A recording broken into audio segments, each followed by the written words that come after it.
Could this sleek little machine be the ultimate game changer for AI and gaming? Apple's dropped the MacBook Air M4 15-inch, and trust me, you're not ready for what it's packing. Stick around to find out if this is the laptop you've been waiting for. Hey everyone, today we're diving into the MacBook Air M4 15-inch, a fanless beast with Apple's latest M4 chip, a stunning liquid retina display, and a price tag that's $100 lower than last year's model. Starting at $1,199, it's promising insane power for AI tasks and, get this, gaming. But does it deliver? Let's break it down. First off, this thing is gorgeous. At just 0.45 inches thick and 3.3 pounds, it's portability perfection. The new sky blue color, subtle but slick. The 15.3-inch display hits 500 nits of brightness, crisp, vibrant, and perfect for editing or Netflix binges. But here's the catch, it's still 60 Hz. No pro motion smoothness here. Gamers, you might notice that in fast-paced titles, still, for everyday use, it's a visual treat. Now the M4 chip, 10-core CPU, 10-core GPU, and a 16-core neural engine. This thing screams for AI workloads. I tested it with photo editing in Lightroom and some light machine learning tasks. Zero lag, even without a fan. Gaming?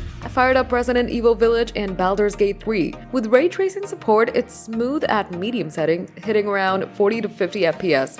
Not a pro gaming rig, but for a MacBook Air, mind-blowing. Just don't expect it to rival a dedicated GPU beast. Battery life? Apple claims 18 hours and I got close, 16 hours of mixed use. The new 12MP center stage webcam is a video call upgrade and dual monitor support with the lid open. Huge win for multitaskers. Downside? Only 2 USB-C ports. Come on Apple, give us more. So, is this the ultimate AI and gaming device? For creatives dabbling in AI or casual gamers who want portability? Absolutely. If you're a hardcore gamer or need pro-level power, the MacBook Pro M4 might be your vibe. At $1,199, this is a steal for what you get. What do you think? Hype or flop? Drop your thoughts in the comments.